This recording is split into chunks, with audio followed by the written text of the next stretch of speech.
আমরাও বেশ কিছু প্রশ্নের সম্মুখীন হতাম, যেহেতু আমরা নির্বাচন কমিশন কর্তৃক নিবন্ধিত স্থানীয় পর্যবেক্ষক সংস্থার প্রতিনিধি।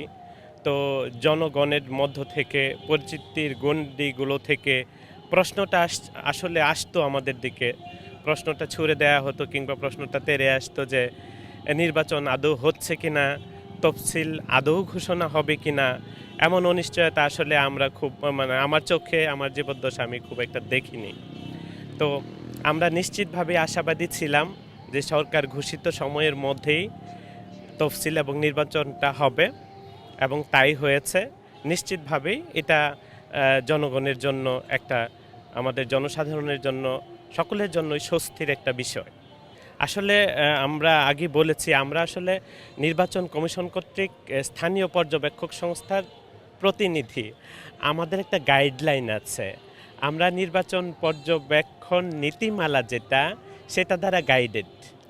তো ওখানে ওই নির্বাচন পর্যবেক্ষণ নীতিমালাতে যে গাইডলাইনগুলো আছে, আমরা আসলে সেই গাইডলাইন মেনেই আমাদের কাজগুলো চালাচ্ছি। তো আমাদের গাইডলাইনে হলো আপনার নির্বাচন পর্যবেক্ষণের পূর্ব দিন, নির্বাচনের দিন আর তারপর দিন, এই 3 দিনের পর্যবেক্ষণটাই আসলে আমাদের বিষয়।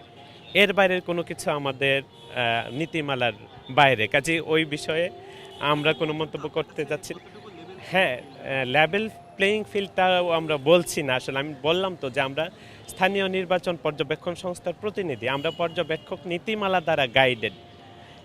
সেই নীতিমালাতে সম্মতি দিয়ে আসলে আমরা নিবন্ধনটা পেয়েছি। তো ওই আমাদের বিষয়টা হলো যে নির্বাচন কতটুকু স্বচ্ছ, অংশগ্রহণমূলক, নির্বাচনী পরিবেশ, অনেকগুলো ইস্যু আছে। সেটা নির্বাচনের পূর্বের দিন, নির্বাচনের দিন এবং তারপর দিন, এই 3 দিনের বিষয়ে আসলে আমরা বলতে পারবো পর্যবেক্ষণ পরবর্তী প্রতিবেদনে। এর আগে আসলে আমাদের সংবাদ মাধ্যমে বলার আসলে সুযোগটা নাই। হ্যাঁ, তবুও আমরা আজকে এখানে এসেছি, যেহেতু আমরা নির্বাচন কমিশনের নিবন্ধনপ্রাপ্ত সংস্থার, পর্যবেক্ষক সংস্থার প্রতিনিধি। আমরা খুবই আশাবাদী ছিলাম, এবং যে প্রত্যাশাটা ছিল, প্রত্যাশাটার জায়গাটা থেকে দেখেন আজকে অনেকেই আসছে এখানে উৎসাহী হয়ে যে আজকে তফসিলটা হবে। অনেক উৎসাহী লোকজন এসছে, আমরাও এসেছি। আমরা আশাবাদী ছিলাম যে নির্ধারিত সময়ের মধ্যে তফসিল হবে, এটাও আশাবাদী ছিলাম যে নির্বাচনটাও সঠিক সময়ে হবে। আর সেজন্যই আমরা রীতিনীতি মেনে আমরা পর্যবেক্ষক সংস্থার আবেদন করেছি এবং নিবন্ধিত হয়েছি। আর আরেকটা বিষয়, আমরা হলো যে সিলেক্টেড হওয়ার পর আমরা মাননীয় প্রধান নির্বাচন কমিশনার মহোদয়ের সঙ্গে সাক্ষাৎ করেছিলাম, সৌজন্য সাক্ষাৎ। সেখানে উনি বলেছিলেন যে আমরা পর্যবেক্ষক সংস্থাগুলা স্বাধীনভাবে পর্যবেক্ষণ করতে পারবে। উনি আমাদের সঙ্গে 2 দফায় সংলাপ হয়েছিল, সেখানেও বলেছেন যে স্বাধীনভাবে কাজ করতে পারবে। উনি আজকে তফসিলের যে বক্তব্য, সেখানেও বলেছেন যে আমরা পর্যবেক্ষণ সংস্থাগুলা স্বাধীনভাবে কাজ করতে পারবে। তো এই জন্য মাননীয় প্রধান নির্বাচন কমিশনার মহোদয়ের প্রতি কৃতজ্ঞতা জানাচ্ছি, এবং এটাও ঠিক, স্বাধীনভাবে পর্যবেক্ষণ যদি আমরা করতে না পারি তাহলে আমরা কাজটা করব না।